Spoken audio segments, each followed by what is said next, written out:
Hello students, welcome back to the wonderful channel of physics. मैं नदीम, आपका mentor और teacher. Class 10th में आप आ चुके हैं, आपकी पढ़ाई भी शुरू हो चुकी है। अगर आप क्लास 9th या 10th में आईसीएसई और सीबीएसई में पढ़ाई कर रहे हैं तो चैनल को सब्सक्राइब करके रखेंगे और अपने दोस्तों को भी शेयर करेंगे। यहां पर मैं आपको फिजिक्स के लेक्चर्स करवा रहा हूं। अभी आईसीएसई क्लास 10th के लेक्चर्स में यहां पर जो चैप्टर हमारा फोर्स है उसके लेक्चर्स में यहां पर करवाने जा रहा हूं। फर्स्ट पार्ट हमने करवा दिया है, कुछ टॉपिक्स बच गया था जो मैं यहां पर आपको करवाऊंगा।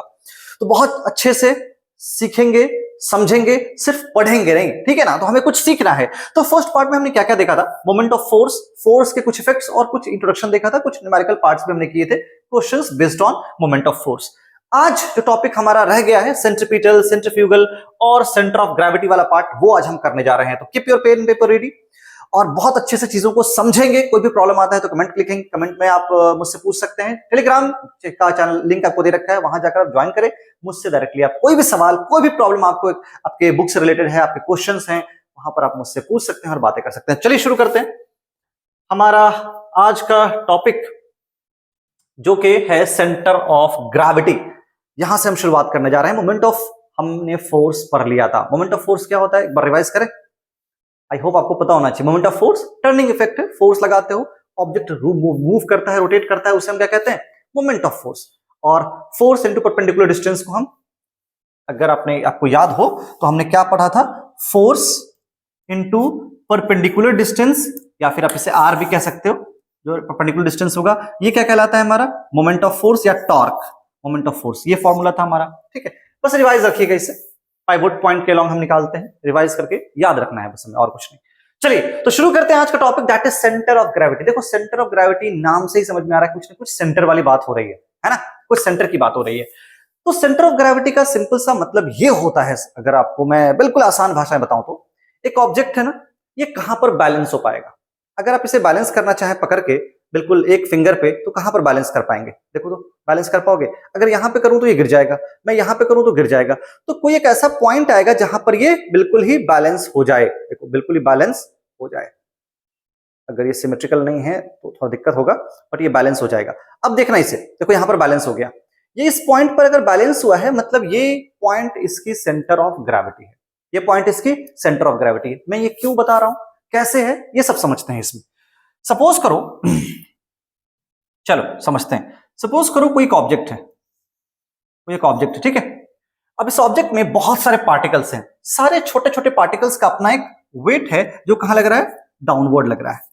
हर पार्टिकल्स का अपना एक वेट है जो डाउनवर्ड आपको एक्ट कर रहा है।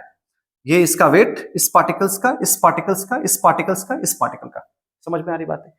अगर मैं आपको कहूं कि कोई एक ऐसा वेट भी है, अगर मैं इन सारे वेट को हटा दूं, इन सब की जगह पर अब ये सारा वेट मिलकर ना इसको बैलेंस करके है, इस ऑब्जेक्ट को भी, है ना। अगर मैं कहूं कि इन सारे वेट को लगाने की जरूरत ही नहीं है, मैं एक ऐसा वेट लगाऊं जो इन सारे वेट की जगह पर बैलेंस कर दे, अकेले सिंगल वेट उसको बैलेंस कर दे। जी हां, ऐसा हो सकता है। और उस वेट को हम कहते हैं रिजल्टेंट वेट, ठीक है, रिजल्टेंट वेट। चलो, तो अगर मैं आपसे कहूं कि कोई एक ऐसा वेट आप लगा दें जो बेसिकली इन सब के जगह पे एक सिंगल वेट हो, रिजल्टेंट वेट हो, तो ये जो रिजल्टेंट लगेगा ना, कहां पर लगेगा? जिस जगह पे बेसिकली लगेगा वो आपका सेंटर ऑफ ग्रेविटी है। मेरी बात समझ में आई? सेंटर ऑफ ग्रेविटी है, क्लियर है? अब और अच्छे से समझना है तो यूं समझ सकते हैं, एक ऑब्जेक्ट, कोई सा भी ऑब्जेक्ट हो सकता है हमारे पास, किसी भी शेप का हो सकता है, उस ऑब्जेक्ट का टोटल वेट, एक ऑब्जेक्ट का वेट होता है ना, वो टोटल वेट किस जगह पर है। एक्चुअली ऐसा हम एज्यूम करते हैं कि एक ऐसा पॉइंट है पूरे ऑब्जेक्ट में, एक ऐसी जगह है उस ऑब्जेक्ट में जहां पर इस ऑब्जेक्ट का टोटल वेट ना, बिल्कुल कैसे कहते हैं ना कि एक तोते में जान बसती थी राजा की कहानी, ऐसा सुना होगा कुछ आपने, मूवी वगैरह में देखा होगा। तो वैसा ही है, पूरा वेट कहां हम एज्यूम करते हैं कि यहीं पर है इसका। एक्चुअल में वेट तो डिस्ट्रीब्यूटेड है, बट मैं एज्यूम करता हूं कि अगर इनकी जगह पे ऐसी जगह मैं एज्यूम कर लूं जहां पर उनका वेट कॉन्सेंट्रेटेड मान के, सारा वेट वहीं का वहीं है, सारा वेट ऑब्जेक्ट का उसी जगह पर है और उस जगह पे वो बैलेंस होगा, उस पॉइंट को ही हम सेंटर ऑफ ग्रेविटी कहेंगे। तो डिफाइन कैसे करते हैं? देखो, centre of gravity for body is the point about which the algebraic sum of moments. अच्छा, मैं ये क्यों कह रहा हूं अलजेब्रिक सम ऑफ मोमेंट्स, ये भी समझते हैं। Algebraic sum of moments of weights of all the particles constituting the body is zero. मतलब अगर इस वेट, इसका वेट का, इस वेट का, इस वेट का, इस वेट का, इन सब का मैं क्या निकालता हूं? मोमेंट निकालता हूं। मोमेंट निकालता हूं किसके लॉन्ग? उस पॉइंट के लॉन्ग। और जब मोमेंट टोटल करूंगा, मैं सम करूंगा इस सारे मोमेंट का इस पॉइंट के लॉन्ग, उसी पॉइंट के लॉन्ग जो सेंटर ऑफ ग्रेविटी है, तो वो जीरो आएगा। तो जहां पे जीरो आए सम ऑफ मोमेंट्स, वही हमारा सेंटर ऑफ ग्रेविटी है। ये तो एक तरीका हो गया समझाने का, मेरी बात समझना। एक तो मैंने ये कहा कि जहां पे सारा उसका वेट कॉन्सेंट्रेटेड हो, बैलेंस हो जाए, वही सेंटर ऑफ ग्रेविटी है, बिल्कुल सही है। दूसरा तरीका ये है समझाने का कि अगर मैं सारे पार्टिकल्स का वेट निकालूं, किसके लॉन्ग, इसके लॉन्ग, मोमेंट निकालने आता है ना, जिसके पाइवोट पॉइंट के लॉन्ग निकालते हैं, फोर्स इनटू परपेंडिकुलर डिस्टेंस, तो इसके लॉन्ग निकालता जाऊं मैं अगर सबका, तो पता है क्या होगा, तो इन सब का मैं सम करूं क्लॉकवाइज एंटी क्लॉकवाइज मिलाकर, वो जीरो हो जाएगा, बस वही है। तो algebraic sum of moments of weights of all the particles about that point is zero। तो जिस पॉइंट के लॉन्ग जीरो होगा वही हमारा सेंटर ऑफ ग्रेविटी है। मतलब इंटायर वेट, देखो मैंने कहा ना, इंटायर वेट, ये याद रखना, entire weight of the body can be considered to be act at this point, वहीं पर सारा का सारा वेट एक्ट कर रहा है। तो ये पॉइंट क्या हो गया हमारा सेंटर ऑफ ग्रेविटी। दो पॉइंट मैं बता रहा हूं सेंटर ऑफ ग्रेविटी के लॉन्ग, याद रखना क्या बता रहा हूं, समझिए। जो सेंटर ऑफ ग्रेविटी का पोजीशन होगा ना, वो किस चीजों पर डिपेंड करेगा, याद रखिए, वो डिपेंड करेगा बच्चा शेप पर। ये बहुत इंपॉर्टेंट है, किस पर डिपेंड करेगा, शेप पर। अब ये कैसे डिपेंड कर रहा है समझो। अगर एक रॉड है, एक रॉड है ना, एक रॉड है, सपोज कि आप एक रॉड है, इस रॉड का सेंटर ऑफ ग्रेविटी कहां है, यहां है, देखो इसका सेंटर ऑफ ग्रेविटी सेंटर में है। अब इसे थोड़ा सा ना बेंट करके रिंग बना दो, अब इसे आप रिंग बना दो। अगर आपने इसे रिंग बना दिया तो इसकी सेंटर ऑफ ग्रेविटी कहां होगी, कहीं सेंटर में आएगी, बाहर आ जाएगी, चेंज हो गई, बाहर आ गई। तो बेसिकली इसे किसी भी शेप में चेंज कर दो, आप इसको कहीं और शेप चेंज कर दो, इसका कुछ और शेप बना दो, इसे कुछ और शेप आप बना दो। बेसिकली जब शेप चेंज करोगे, जब शेप चेंज करोगे तो इसकी सेंटर ऑफ ग्रेविटी भी चेंज होती जाएगी। मैं बताऊंगा किसके शेप का, ऑब्जेक्ट का कहां कहां पर सेंटर ऑफ ग्रेविटी होता है, मैं अगले स्लाइड्स में आपको दिखाने वाला हूं। पर मैं मुझे समझाना सिर्फ ये है कि अगर एक ऑब्जेक्ट है, अगर एक ऑब्जेक्ट है, रॉड है, कोई सा भी ऑब्जेक्ट हो, उसका शेप चेंज करेंगे तो आपका सेंटर ऑफ ग्रेविटी भी चेंज होने लगेगा। तो डिपेंड किस पे कर रहा है, वो शेप पे डिपेंड कर रहा है, बिल्कुल सही है। मतलब अगर कोई ऑब्जेक्ट है भी, उसको थोड़ा डिफॉर्म कर दें आप, है ना, उसका शेप चेंज कर दें, कुछ यूं ऐसे पकड़ के आप उसे कुछ, है ना, टेढ़ा सा कर दें, बना दें, कुछ और बना दें, तो उसकी सेंटर ऑफ ग्रेविटी बदल जाएगी। It is not necessary that the centre of gravity always lies with in the object. क्या सही है ना। अगर अगर अगर सॉलिड ऑब्जेक्ट है, अगर सॉलिड ऑब्जेक्ट है कोई भी, आपका वो सिलेंडर हो सकता है या कोई भी हो सकता है, तो वो तो आपके सरफेस पर ही होगा, सरफेस पर ही होगा। लेकिन अगर वो हॉलो है तो वो क्या होगा, बाहर में होगा, बेसिकली ऑब्जेक्ट के बाहर होगा। जरूरी नहीं कि सरफेस पर ही सेंटर ऑफ ग्रेविटी हो, सरफेस से बाहर भी हो सकता है, ठीक है। वो मटेरियल पर ही नहीं होगा, मटेरियल के बाहर या अंदर भी हो सकता है। जरूरी नहीं कि मटेरियल पर ही सेंटर ऑफ ग्रेविटी आपको एक्ट करे। मेरी बात समझ में आ रही है। तो ये मैं आपको समझाना चाह रहा हूं, दो पॉइंट है, बहुत इंपॉर्टेंट है। सेंटर ऑफ ग्रेविटी क्लियर हो गया, कैसे क्या निकालते हैं हम आगे बात करेंगे इस बारे में। देखो कुछ ऑब्जेक्ट्स हैं जिनका आपको याद रखना है, और भी मैं बताऊंगा इसमें, जिनका सेंटर ऑफ ग्रेविटी आपको याद रखना है। जैसे कि देख लो, सर्कुलर डिस्क है हमारे पास, इसमें ज्योमेट्रिकल सेंटर जो इसका होगा ना, यहीं पर आपका सेंटर ऑफ ग्रेविटी है। ज्योमेट्रिक सेंटर जो नॉर्मली सर्कुलर जो भी शेप के है ना, सबका वो सेंटर पे ही होता है, देख लेना। सॉलिड स्फीयर, स्फीयर क्या है, एक देखा होगा फुटबॉल स्फीयर, अगर सॉलिड है, पूरी तरह से अंदर से भरा हुआ है, हॉलो नहीं है, उसका भी ज्योमेट्रिकल सेंटर पे ही आपको सेंटर ऑफ ग्रेविटी मिलेगा। ये भी अंदर में है, ये भी मटेरियल के अंदर है। हॉलो स्फीयर अंदर से खाली है, उसका ज्योमेट्रिकल सेंटर भी सेंटर पे ही होगा। एक फुटबॉल है, अंदर से खाली है, तो बीच में होगा ना, मटेरियल पर नहीं, मटेरियल के बाहर है वो। अगर बॉल देखोगे फुटबॉल, अंदर से तो वो खाली है, तो मटेरियल के ऊपर नहीं होता है, अंदर में बीच में कहीं पर आपको देखने को मिलेगा। हॉलो स्फीयर में आपको सेंटर ऑफ ग्रेविटी, वो मटेरियल के ऑफकोर्स मटेरियल के बाहर ही होगा।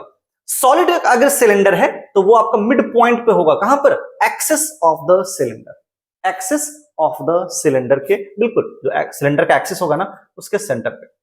अगर हॉलो है तो बीच में, अगर ये हॉलो है तो उसके अंदर कहीं बीच में, अंदर में, बीच में, है ना, आउटसाइड मटेरियल के बाहर, अंदर में आपको mid point of the cylinder. चलो, सर्कुलर रिंग है, मैंने बताया था अभी, सेंटर पे होगा। अगर ट्रायंगुलर लैमिना है, ट्रायंगुलर लैमिना है, तो आप मीडियन निकाल दो। देखो मीडियन क्या होता है पता ना, एक पॉइंट से दूसरे जो बांटता हूं, अलग अलग साइड्स को दो पार्ट में डिवाइड करता हूं, एक वर्टेक्स से आप दूसरे साइड्स पर लाइन लेके जाएंगे, जो साइड्स को डिवाइड करता हूं उसे मीडियन कहते हैं। तो अगर मीडियन जहां पर मिल रहा है ना, mid point of intersection of medians, वहीं पर ट्रायंगुलर लैमिना का आपको देखने को मिलेगा। अब ये याद रखना है, क्वेश्चंस बनते हैं, क्वेश्चंस आपको एग्जाम्स में पूछे जाएंगे। इवन आईसीएससी के एग्जाम्स में कई बार पूछे गए हैं आपको, स्फीयर, सिलेंडर के, स्फीयर के, इन सबके पूछे गए हैं, तो आपको याद रखना है। और भी अगर स्क्वायर वाले फिगर हैं, फोर साइड्स फिगर है। फोर साइड्स फिगर का मतलब क्या हुआ, चलो देखो, फोर साइड्स फिगर में आप अगर देख लो, आपके पास स्क्वायर है, इफ यू हैव रेक्टेंगल, और अगर आपको पैरेललोग्राम है ना, इन सब का फिगर अगर इन सब का अगर निकालने जाओ तो कहां बनेगा, जल्दी बताओ कहां बनेगा, इनके इंटरसेक्शन पे, इनके डायगोनल के इनका डायगोनल ले जाओ ऐसे, सेकंड, हाँ, इनका डायगोनल लो, इनका डायगोनल ले जाओ, है ना, तो ये पॉइंट जो आया ना इसका, ये क्या हो गया, ये इसका हो गया सेंटर ऑफ ग्रेविटी। मेरी बात समझ में आ रही है, ये सेंटर ऑफ ग्रेविटी वाला पॉइंट है। उसी तरह से आप इसका देख लो, आप ये ले जाओ, ये क्या हो गया, सेंटर ऑफ ग्रेविटी वाला पॉइंट, क्लियर। अब ये यहां से भी ले जाओ वर्टेक्स, इस वर्टेक्स से इस पे, अब इन डायगोनल्स का जो पॉइंट आ रहा है ना, ये सेंटर ऑफ ग्रेविटी का पॉइंट है। फोर साइड्स फिगर का आपको सेंटर ऑफ ग्रेविटी सेंटर में होगा, डायगोनल्स के इंटरसेक्शन पे, है ना। तो ये स्क्वायर का लिख लेना आप, चलो लिख लो इसे, अगर बुक्स में वैसे सारी चीजें दी गई हैं फिर भी आपको याद होना चाहिए, ठीक है। स्क्वायर, रेक्टेंगल, ठीक है, पैरेललोग्राम,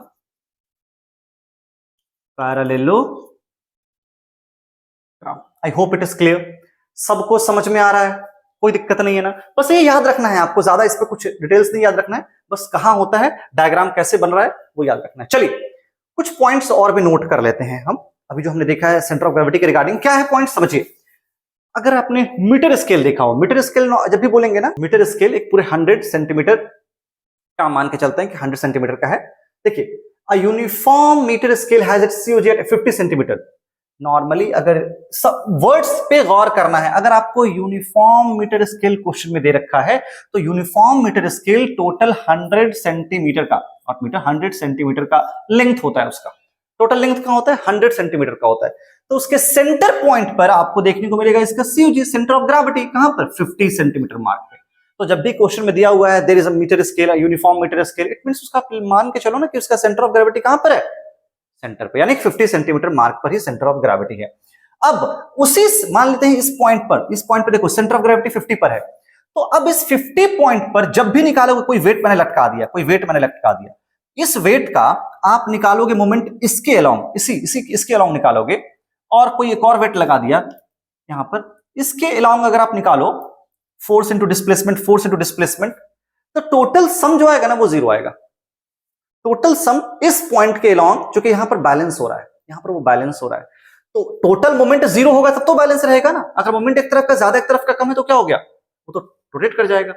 तो एंटी क्लॉकवाइज और क्लॉकवाइज, ये तो देखो एंटी क्लॉकवाइज इधर जाएगा और ये क्लॉकवाइज घुमाएगा इस तरफ, तो एंटी क्लॉकवाइज और ये इधर से एंटी क्लॉकवाइज, तो दोनों का जब आप निकालोगे ना इस पॉइंट के अलोंग, कहां पर, 50 सेंटीमीटर के अलोंग मोमेंट निकालोगे, वेट का मतलब तो फोर्स ही है ना, निकालोगे ये डिस्टेंस और फोर्स से मल्टीप्लाई करके मोमेंट जब कैलकुलेट करोगे तो वो आपका 0 होगा, ये बात कही गई है। तीसरी बात, बॉडी हमेशा अपने COG के अलोंग बैलेंस रहता है, तो कभी भी ऑब्जेक्ट कहेगा कि इस पॉइंट पर बैलेंस है, वो जिस पॉइंट पर बैलेंस बोला गया है उसी पॉइंट के अबाउट हमें निकालना है मोमेंट। मेरी बात समझो, अगर ये कह देगा ना एक मीटर स्केल है और वो बैलेंस कहां पर है, इस जगह पर बैलेंस है, 30 सेंटीमीटर का बैलेंस है, पता है आपको जब भी मोमेंट निकालना होगा इसी के अलोंग, आपको जब भी मोमेंट निकालना होगा इसी डिस्टेंस को लेना होगा, जहां पर वो बैलेंस है उस डिस्टेंस को लेंगे। समझ में आ रही बातें। लेकिन एक ऑब्जेक्ट का अपना भी तो वेट होता है, एक ऑब्जेक्ट का अपना भी तो वेट है, अगर ये मीटर स्केल है उसका अपना भी वेट है, तो याद रखिएगा जब भी इस तरह का क्वेश्चन आएगा तो मीटर स्केल का भी अपना वेट आप लिखेंगे, इसका अपना वेट भी है, इसका अपना वेट भी है, वेट ऑफ मीटर स्केल, ये भी आपको लेकर चलना है। इस पॉइंट पर बैलेंस भी है तब भी आपको लेकर चलना ही है इसके अलोंग। समझ में आ गई बातें। अब आपको हो सकता है अभी समझ में पूरी बातें नहीं आ रही हो, जब न्यूमेरिकल्स करेंगे तो अच्छे से क्लियर आ जाएगा। अभी मैंने क्या क्या बताया एक बार रिवाइज करते हैं। हमने आपको बताया कि सेंटर ऑफ ग्रेविटी क्या होता है, जहां पर सारे ऑब्जेक्ट का वेट हम कंसीडर करते हैं कि वहां पर है, और जो ऑब्जेक्ट जब वहां पर मोमेंट जिसके अबाउट हम मोमेंट निकालें तो टोटल मोमेंट 0 होता है। दूसरी बात, उस जगह पे ऑब्जेक्ट हमारा बैलेंस रहता है उस पॉइंट के अलोंग। तीसरी बात, उसके बाद अगर हम मीटर स्केल की बात कहें, अगर मीटर स्केल है तो वो कहां पर बैलेंस होगा, उसका COG कहां होगा, 50 के मार्क पर होता है, और इसी पॉइंट पर ऑब्जेक्ट का वेट भी हम एज्यूम करते हैं, उसका वेट भी है, मतलब मीटर स्केल का वेट भी है।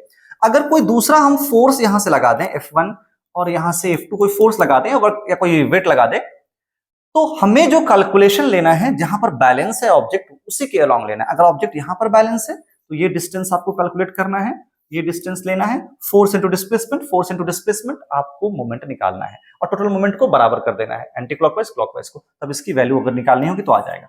बेसिकली कौन कौन सा वेट कंसिडर करना है, कोई भी वेट दे रखा हो, कोई भी फोर्स दे रखा हो, लेकिन ये वेट आप लेकर चलेंगे मीटर स्केल के लिए, ये वेट तो 50 पर ही रहेगा। हो सकता है बैलेंस यहां पे हो जाए, लेकिन 50 पर ही इसका वेट तो सेंटर पे आएगा। अब समझाता हूं मैं कैसे हो रहा है ये, चलो आगे बात करेंगे। नेक्स्ट हमारा टॉपिक है यूनिफॉर्म सर्कुलर मोशन। देखो यूनिफॉर्म क्यों कह रहा हूं मैं, अगर आप सर्कुलर मोशन को समझोगे तो सर्कुलर मोशन कुछ इस तरह का होता है जिसमें कि सर्कुलर पाथ में ऑब्जेक्ट मूव कर रहा है, बहुत सिंपल है। बट मोशन मैंने उसे यूनिफॉर्म क्यों कहा, मैंने यूनिफॉर्म वर्ड क्यों यूज किया, आइए समझते हैं। अगर कोई सर्कुलर मोशन हो रहा है, समझिए, अगर सर्कुलर मोशन हो रहा होगा किसी ऑब्जेक्ट का तो सर्कुलर पाथ पे जाएगा, बहुत बढ़िया सर। तो अगर कोई ऑब्जेक्ट है यहां पर, लेट्स से चलिए अगर कोई ऑब्जेक्ट यहां पर है और वो सर्कुलर पाथ पे जा रहा है, तो पता है क्या होगा, वो जैसे जैसे मूव करेगा उसकी स्पीड कांस्टेंट रहेगी, बिल्कुल उसकी स्पीड कांस्टेंट रहेगी, वो बिल्कुल कांस्टेंट स्पीड के साथ मूव करेगा। बहुत सर बहुत बढ़िया। लेकिन लेकिन लेकिन जैसे ही जैसे वो आगे मूव करेगा ना, उसका देखना हर पॉइंट पर, इस पॉइंट पे, इस हर जगह पे उसका डायरेक्शन चेंज हो रहा है। देखना जरा, डायरेक्शन चेंज हो रहा है क्या, डायरेक्शन चेंज हो रहा है क्या, डायरेक्शन ये जाएगा ऐसा जाना, फिर यहां पे जैसा आएगा वो ऐसे जाना चाहेगा, फिर ऐसे जाना चाहेगा। इस तरह से ऑब्जेक्ट सर्कुलर पाथ पे मूव करता है। मतलब ये कि at every point direction is changing, लेकिन हर एक पॉइंट पर स्पीड उसका यूनिफॉर्म है, कांस्टेंट है। तो ऐसे ही मोशन को, ऐसे ही सर्कुलर मोशन को बेसिकली जिसमें कि स्पीड कांस्टेंट होता है, हम उसे कहते हैं, या फिर यूनिफॉर्म स्पीड होता है, हम उसे कहते हैं यूनिफॉर्म सर्कुलर मोशन। देखो, when the body moves in a circle with uniform speed, एक ही स्पीड के साथ मूव कर रहा हो, we call it uniform motion, uniform circular motion। चलिए आगे बात करते हैं। अब इसमें होगा क्या, जैसे मैंने बताया कि स्पीड तो हमारा यूनिफॉर्म है, स्पीड तो हमारा यूनिफॉर्म है। यूनिफॉर्म क्या नहीं है, वेलोसिटी वेरिएबल है, वेलोसिटी इज नॉट कांस्टेंट और वेरिएबल, मतलब वेलोसिटी बार बार चेंज हो रहा है। सर वेलोसिटी कैसे चेंज हो रहा है, वेलोसिटी कैसे चेंज हो रहा है, वेलोसिटी इस वजह से चेंज हो रहा है बिकॉज यहां पर डायरेक्शन चेंज हो रहा है। क्या लिखेंगे, direction changes due to change in direction. मेरी बात समझ में आई, हर पॉइंट पे डायरेक्शन देखो तो टेंजेंशियली जा रहा है, हर पॉइंट पे डायरेक्शन अपना चेंज कर रहा है। Since direction is changing at each and every point, हमें पता है वेलोसिटी एक वेक्टर क्वांटिटी है और वेक्टर को मैग्नीट्यूड डायरेक्शन दोनों से दिखाते हैं। तो चूंकि वेलोसिटी में डायरेक्शन चेंज हो रहा है, तो यहां पर एक्सीलरेशन भी प्रोड्यूस हो रहा है और इसे हम एक्सीलरेटेड मोशन भी कहते हैं, also called accelerated motion. Okay, also called uniformly accelerated motion. ये बातें याद रखिएगा, इसे क्या कहते हैं, एक्सीलरेटेड मोशन, एक्सीलरेटेड मोशन। तो ये जो यूनिफॉर्म सर्कुलर मोशन है वो एक्सेलरेटेड मोशन भी है, मैंने यहां भी लिखा भी है। An object okay moves along a circular path, उसका डायरेक्शन बार बार कंटिन्यूअसली चेंज कर रहा है, स्पीड यूनिफॉर्म है, ठीक है, because speed is uniform, velocity हमारा नॉन यूनिफॉर्म है, वेरी कर रहा है, इस वजह से इसे हम एक्सेलरेटेड मोशन भी कहेंगे। वेलोसिटी कांस्टेंट नहीं होता है, स्पीड इसमें आपको यूनिफॉर्म मिलेगा, कांस्टेंट स्पीड मिलेगा, ठीक है। यूनिफॉर्म क्यों कह रहे हैं, बिकॉज यूनिफॉर्म स्पीड के साथ वो मूव कर रहा होगा सर्कुलर पाथ पे। इतनी बातें समझ में आ गई। आपको एग्जाम में क्या पूछा जाता है, डिफरेंशिएट बिटवीन, थ्योरी पार्ट है बिल्कुल, differentiate between uniform circular and uniform linear motion. देखो लीनियर मोशन का मतलब क्या है, straight line motion, straight line में जा रहा होगा uniform, linear motion circular path में सर्कुलर मोशन। लेकिन यूनिफॉर्म का वर्ड का मतलब है अगर स्ट्रेट लाइन में जा रहा हो, डायरेक्शन नहीं चेंज कर रहा है, तो उस केस में आपको होगा linear, uniform linear motion, uniform linear motion along the linear path. Clear है। वहीं पर आप देखोगे सर्कुलर पाथ में, तो सर्कुलर पाथ में मूव करेगा, यूनिफॉर्म मोशन करेगा सर्कुलर पाथ में, इसमें डायरेक्शन फिक्स होता है, एक ही फिक्स डायरेक्शन में ये मूव करेगा।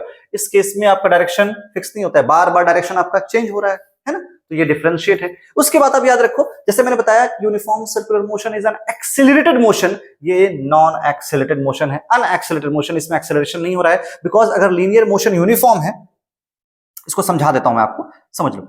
अगर कोई गाड़ी है इस तरह से जा रही है, आपकी कोई कार आप जा रही है आगे, और इसकी स्पीड अभी 50 किलोमीटर पर आवर है ना। थोड़े समय बाद ये गाड़ी की speed still it's 50 kilometre per our. इसका मतलब इसका एक्सेलरेशन है क्या, एक्सेलरेट नहीं कर रहा है। कांस्टेंट वेलोसिटी किससे जा रही है गाड़ी, यूनिफॉर्म वेलोसिटी से जा रही है, तो एक्सेलरेशन क्या है, नॉन एक्सेलरेशन या फिर अनएक्सेलरेटेड है, ये अनएक्सेलरेटेड है। हम इसमें एक्सेलरेशन ले नहीं रहे हैं, बिल्कुल एक ही स्पीड के साथ जा रहे हैं, एक्सेलरेशन जीरो है हमारा, ठीक है। तो अनएक्सेलरेटेड मोशन ये है, कौन सा, लीनियर मोशन, और यहां तो चूंकि डायरेक्शन चेंज कर रहा है तो वो एक्सेलरेटेड मोशन कहलाएगा। जैसे bicycle travelling at 3 kilometre per hour on a straight path, बिल्कुल स्ट्रेट पाथ पे एग्जांपल, इसमें देख लीजिए example, the earth's orbit around the sun, sun के चारों तरफ अर्थ घूम रहा है, वो हमारा क्या हो गया, सर्कुलर यूनिफॉर्म सर्कुलर मोशन, एक ही स्पीड के साथ घूम रहा है बट डायरेक्शन उसका चेंज कर रहा है ना। तो थ्योरी पार्ट है, याद रखिएगा, इससे बहुत इंपॉर्टेंट है। चलिए अब हम नेक्स्ट पार्ट में आते हैं। समझ में आ रही बातें, कोई दिक्कत अगर कोई परेशानी आ रही है, नहीं समझ में आ रहा है, बेझिझक कमेंट बॉक्स में लिखो, बहुत सारे न्यूमेरिकल्स करवाऊंगा, बहुत सारे क्वेश्चंस करवा दूंगा, सब कुछ क्लियर हो जाएगा एग्जाम आते आते तक तो, ठीक है। तो चैनल पर बने रहिएगा, अच्छे से चीजों को सीखते हैं। देखो मैं फिर से कह रहा हूं, समझना है और सीखना है, सिर्फ पढ़ना नहीं है। तो ऐसे सीख लीजिए कि एक बार सीख लिया हमेशा के लिए हो गया आपका वो। तो कॉन्सेप्ट सीखेंगे आप तो बहुत अच्छे से चीजें आपको समझ में भी आएंगी, मजा भी आएगा। देखो फिजिक्स ऐसा सब्जेक्ट है जिसमें मजा बहुत आता है। अगर आपको मजा नहीं आ रहा है, इसका मतलब या तो आप ध्यान नहीं दे रहे हो, या तो फिर टीचर वो डिलीवर नहीं कर पा रहा है, हमारे अंदर फिर कमी है। फिर मुझे अब बताओ कि सर कहां पर कमी है ना। मुझे आप फीडबैक दे सकते हो कि सर हाँ यहां पर आप इंप्रूव करने की कोशिश करें आप, ठीक है। तो चलो यहां पर हमें क्या करना है आपको, हाँ जो मैंने पढ़ लिया, अब आगे बढ़ते हैं। सेंट्रीपिटल फोर्स, देखो दो तरह का फोर्स होगा जब सर्कुलर पाथ में मूव करते हैं ना, तो दो तरह का फोर्स होता है, मैं आपको दिखाता हूं फिर से। देखो जब सर्कुलर पाथ में ऑब्जेक्ट मूव कर रहा होगा तो उसमें दो तरह का फोर्स लगेगा। एक तो सेंट्रीपिटल फोर्स लगेगा, सेंट्री वर्ड से आप याद रखना, सेंटर की तरफ लगने वाला फोर्स। सेंट्री से क्या समझेंगे, सेंटर की तरफ लगने वाला फोर्स। चलिए तो अगर कोई ऑब्जेक्ट मूव कर रहा है, अगर कोई ऑब्जेक्ट मूव कर रहा है यहां पर, सेकंड, हाँ अगर कोई ऑब्जेक्ट है, अगर वो मूव कर रहा है सर्कुलर पाथ पे, तो पता है क्या होगा, एक सेंटर पर फोर्स लगेगा। There is an object which is moving. अब जब ये मूव कर रहा होगा तो हमारे सेंटर पर एक फोर्स लगेगा, सेंटर पर एक फोर्स लगेगा अंदर की तरफ। ये जो अंदर की तरफ फोर्स लग रहा है, सेंटर की तरफ लग रहा है, जब सर्कुलर पाथ पे ऑब्जेक्ट मूव कर रहा था, इस फोर्स को हम कहते हैं, इस फोर्स को हम कहते हैं सेंट्रीपिटल फोर्स। सेंट्रीपिटल फोर्स, बहुत बढ़िया सर। तो सेंट्रीपिटल फोर्स का मतलब क्या है, an object when moving in circular path, basically there is a force which acts towards the centre. अब इसी फोर्स की वजह से कोई ऑब्जेक्ट ना सेंटर पूरे सर्कुलर पाथ में मूव कर रहा होता है, इसी फोर्स की वजह से ऑब्जेक्ट सर्कुलर पाथ पे मूव कर रहा होता है। अगर सेंट्रीपिटल फोर्स नहीं होगा तो ऑब्जेक्ट उस सर्कुलर पाथ में मूव नहीं कर पाएगा। आप कोई सा भी आप अपने सेलेस्टियल बॉडीज को देख लो, अर्थ, दूसरे प्लैनेट्स को देख लो, जब सन के चारों तरफ वो अपने ऑर्बिट पे घूम रहा है तो वहां पर सेंट्रीपिटल फोर्स एक्ट कर रहा होगा। आप एक पत्थर में धागा बांध लो, है ना, या फिर किसी ऑब्जेक्ट में धागा बांध के आप उसे यूं घुमाओ, गोल गोल घुमाना, ठीक है, धागे को लंबा करके इसे घुमाना, देखना आप देखोगे कि सेंटर की तरफ एक ना टेंशन क्रिएट हो रहा है, एक टेंशन क्रिएट होता है, एक टेंशन क्रिएट हो जाएगा, है ना। अगर इसे छोड़ दो आप तो वो कहां जाएगा पता है, मैं दिखाता हूं कहां जाएगा। उससे पहले समझ लेते हैं क्या देख रहा है, दे रखा है। अच्छा, ये फोर्स कहां लगता है, सेंटर की तरफ लगता है, ये मैं बता दिया, ठीक है। अपने पाथ पे जब मूव कर रहा होगा तो हमेशा सेंटर की तरफ लगेगा। एग्जांपल इलेक्ट्रॉन का, इलेक्ट्रॉन मूव कर रहा होगा न्यूक्लियस के चारों तरफ, वहां पर भी सेंट्रीपिटल फोर्स एक्ट कर रहा है ना। एक प्लैनेट जो मूव कर रहा है सन के चारों तरफ, वहां पर भी सेंट्रीपिटल फोर्स एक्ट कर रहा है। ये तो सेंट्रीपिटल का एग्जांपल था कि सेंटर पे की तरफ लगने वाला फोर्स सेंट्रीपिटल फोर्स है। इसका भी फॉर्मूला है, ठीक है। आपके न्यूमेरिकल पार्ट्स नहीं है इसके भी, मैं क्वेश्चंस नहीं करवा रहा हूं। सेंट्रीपिटल का भी अपना एक फॉर्मूला है, आप आगे क्लासेस में पढ़ेंगे कि सेंट्रीपिटल को कैसे निकालते हैं। चलो अब देखना है, यहां पर दूसरा एक फोर्स और भी होता है। जब सर्कुलर पाथ पे मूव कर रहा होगा तो एक और फोर्स एक्ट कर रहा है, वो क्या है, सेंट्रीफ्यूगल फोर्स। सेंट्रीफ्यूगल का मतलब है जो सेंटर पे जब बेसिकली जो ऑब्जेक्ट सर्कुलर पाथ में मूव कर रहा है तो बाहर की तरफ एक फोर्स लग रहा है जो उसे बाहर खींचना चाह रहा है, उसे कहते हैं सेंट्रीफ्यूगल फोर्स। तो अगर कोई सेंटर की तरफ फोर्स लग रहा है किसी ऑब्जेक्ट में तो उससे बाहर की तरफ बैलेंस करके रखने वाला फोर्स कौन सा होगा, सेंट्रीफ्यूगल फोर्स। सेंट्रीफ्यूगल आउटवर्ड लग रहा होगा, आउटवर्ड लग रहा होगा, ठीक है। मेरी बात समझ में आ रही है, बाहर की तरफ लग रहा है। अब समझना इस बात को, क्या ये दोनों फोर्स बराबर हैं, हाँ सर बराबर है, बराबर है। इक्वल हैं, बिल्कुल हैं। ओपोजिट हैं, हाँ सर ओपोजिट हैं। अच्छा इक्वल भी हैं, ओपोजिट भी हैं। अगर आपने न्यूटन्स का थर्ड लॉ मोशन पढ़ा होगा, जिसमें कहा गया equal and opposite force reaction reaction pair होते हैं, है ना। तो क्या ये एक्शन रिएक्शन पेयर है? अच्छा एक चीज और दे रखा है यहाँ पे कि मैग्नीट्यूड सेम होता है सेंट्रीपिटल के। बिल्कुल सही सर, मैंने अभी बताया है कि मैग्नीट्यूड इनका सेंट्रीपिटल के बराबर होगा। जितना ये सेंट्रीफ्यूगल होंगे उतना ही, मैं आपको समझाने के लिए बस दिखा रहा हूं ऐसे।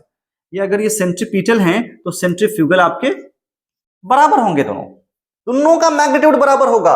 लेकिन ये सेंट्रीपिटल का रिएक्शन नहीं है, एक्शन रिएक्शन पेयर नहीं है। एक्शन रिएक्शन पेयर दो अलग अलग ऑब्जेक्ट पर लगता है। अगर आपको पता हो कि यहां पर अगर दीवार है, कोई बॉल आकर हिट करेगा, तो इस पर अगर इसने इस पर एक्शन किया है, ठीक है, तो वापस इधर से रिएक्शन होता है।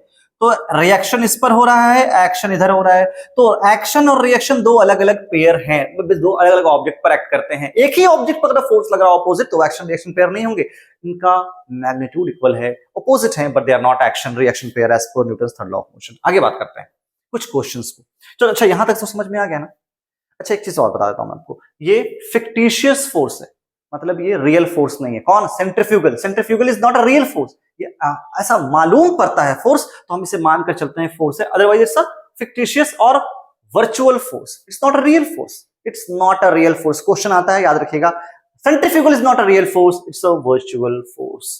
चले, अभी तक हमने centripetal, centrifugal, centre of gravity, इन सब के बारे में जानकारी ले ली है। Now we have some questions here to solve, ताकि आपका प्रॉब्लम और भी, कॉन्सेप्ट और भी क्लियर हो जाए। तैयार हैं? पेपर लेकर रखो, पेन लेकर रखो, जहां पर प्रॉब्लम आता है कमेंट करना। वैसे सारे क्वेश्चंस में यहां पे कोशिश करूंगा आपको समझा दूं, करवा दूं। चलिए चले शुरू करें। The relation between CGS and SI unit of moment of force. SI unit of moment of force क्या होगा?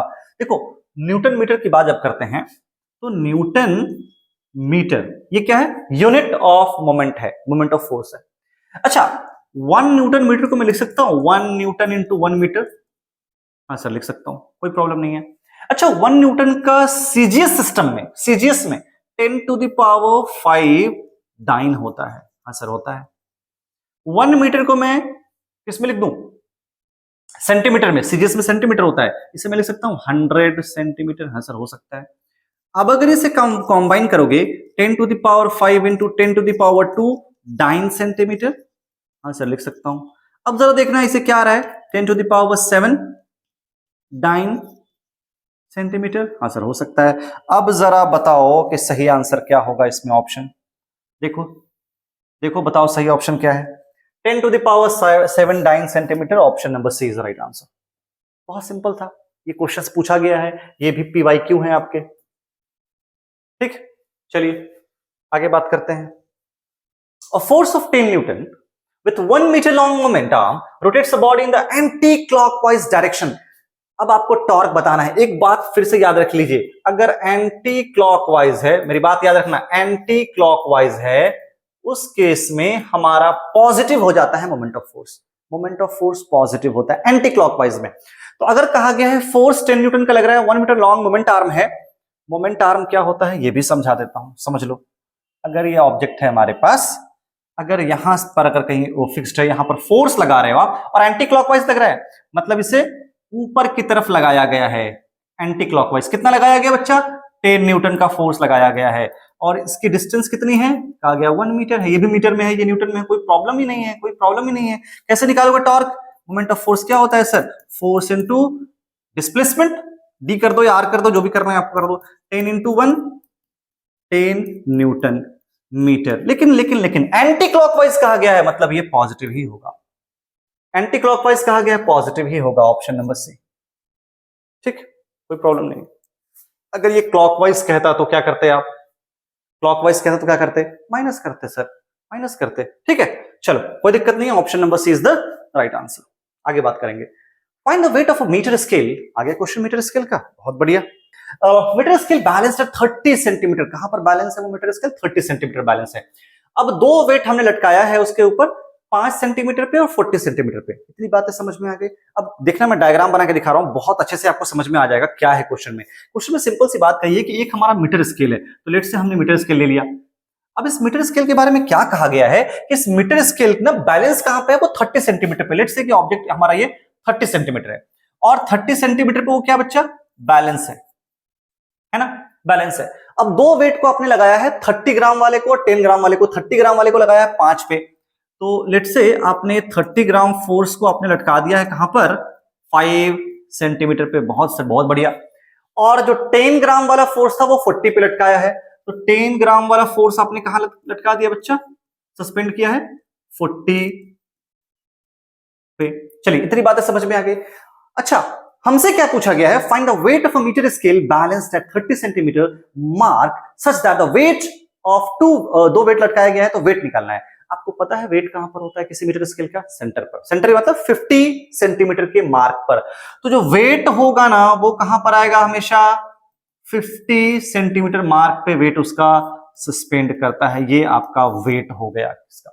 हमें वेट ही निकालना है, हमें वेट निकालना है, ये बात याद रखना। 40 के बाद वेट निकालना है, तो करना क्या है, हमें इस पॉइंट के अलोंग मोमेंट फाइंड आउट करना होगा, इस तरफ वाले का और इस तरफ वाले का, क्योंकि यहीं पर बैलेंस है। बैलेंस इस जगह पे है, याद रखना, जहां पर बैलेंस होता है, जहां पर पाइवोट होता है, जहां पर वो इक्विलिब्रियम में रहता है, ये सब वर्ड को ख्याल करना। इक्विलिब्रियम पॉइंट, बैलेंस पॉइंट, जहां पर होगा उसी के अलोंग आपको मोमेंट निकालना पड़ेगा सारे फोर्स का। कौन कौन सा फोर्स है, ये वाला फोर्स है, ये फोर्स है, और ये भी वेट इसका फोर्स है। वेट कहां आता है, हमेशा सेंटर पे। हमें यही तो वेट निकालना है। देखो तो सर, हमें वेट ही तो निकालना है मीटर स्केल का। तो करना कुछ नहीं है सर, देख लो बहुत सिंपल है। करना क्या है आपको, जितनी भी क्लॉकवाइज होंगे एंटी क्लॉकवाइज, ये वाला किधर लेके जाएगा, ये तो इधर घुमाएगा, ये वाला किधर घुमाएगा, इधर नीचे टानो, इधर घुमाएगा, इसे नीचे टानोगे इस तरफ घुमाएगा, तो ये दोनों क्लॉकवाइज हो गए। ये वाला क्या हो गया, एंटी क्लॉकवाइज। तो एंटी क्लॉकवाइज क्लॉकवाइज को बराबर कर दो ना, इसके अलोंग ये डिस्टेंस और ये डिस्टेंस आपको पता होना चाहिए। तो क्या करोगे, anti clockwise moment is equal to clockwise moments। ठीक है, अब जरा मुझे बताइए कि क्लॉकवाइज एंटी क्लॉकवाइज मोमेंट कितने हैं। देखिए ये हमारे पास एंटी क्लॉकवाइज था, एंटी क्लॉकवाइज में फोर्स कितना है 30, ये डिस्टेंस कितना है 30 - 5 25 सेंटीमीटर। बहुत बढ़िया, 30 इंटू 25 है ना, 30 इंटू 25। अब क्लॉकवाइज देखो तो जरा, क्लॉकवाइज देखो 10 इंटू ये डिस्टेंस कितना है सर 10 सेंटीमीटर, ये 10 है। ये डिस्टेंस कितना है 20 है, यहां से यहां तक 20 है, 30 + 20 50 होता है। तो क्या लिखोगे आप 10 फोर्स इंटू ये डिस्टेंस दैट इज 10, और क्या लिखोगे प्लस क्लॉकवाइज में लिखना W इंटू 20, W इंटू 20। अब इसी W की वैल्यू फाइंड आउट करनी, that will be the weight of the object. निकाल के देख लेते हैं ये कितना हो गया 750 100 प्लस 20W। समझ में आ रही है बातें।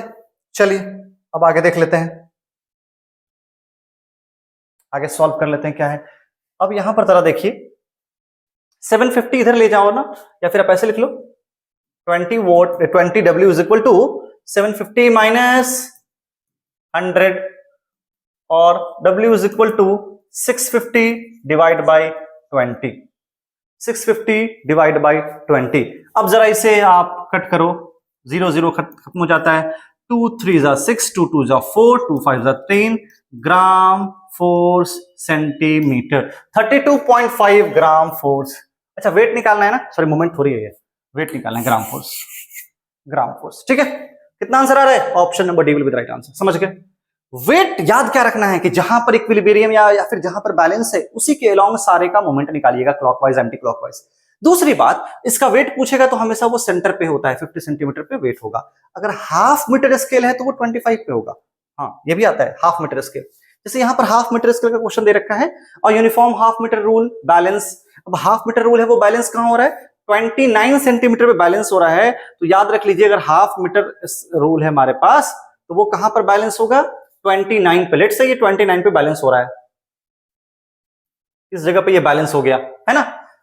जब वेट हमने लटकाया है 20 ग्राम फोर्स का एक एंड पर, किसी भी एक एंड पे मान लेते हैं, ठीक, फ्रॉम वन एंड, और फिर आपको ये दिखाना है कि वेट क्या होगा मीटर स्केल का। वेट कहां पे होता है इसका, हमेशा 25 सेंटीमीटर पर वेट लगेगा, है ना, 25 सेंटीमीटर वेट लगेगा। अच्छा वेट लगेगा और एक एंड पे बैलेंस करना है इसे, यहां पर ये बैलेंस हुआ है तो आपको याद रखिए एक एंड पर कौन सा एंड लेंगे आप, और uniform half metre rule balances on horizontal knife at 29 centimetre.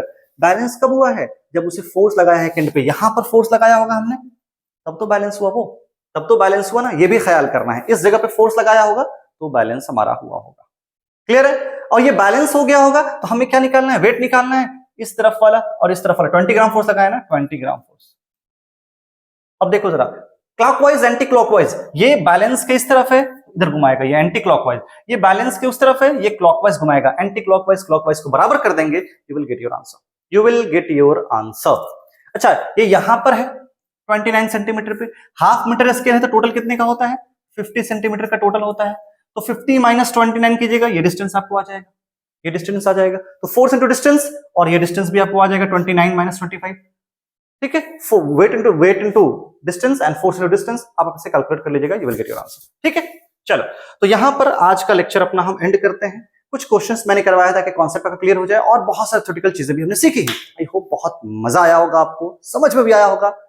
अगर नहीं आया तो कोई बात नहीं है, हमें कमेंट में लिखेंगे, मुझसे आप बातें करेंगे, टेलीग्राम पे जाके मुझे बताएंगे, कोई भी क्वेश्चंस आपके हैं फिजिक्स के अंदर में मुझसे पूछेंगे आप। अगर अभी तक चैनल को सब्सक्राइब नहीं किया है तो चैनल को सब्सक्राइब करके दोस्तों को भी शेयर करेंगे। बहुत सारे लेक्चर्स और इन्फॉर्मेटिव कंटेंट चैनल पर आपको मिलता रहेगा। मिलेंगे अगली वीडियो में ऐसे ही इन्फॉर्मेटिव कंटेंट और लेक्चर के साथ। Till then goodbye, enjoy your time, thank you everyone, bye.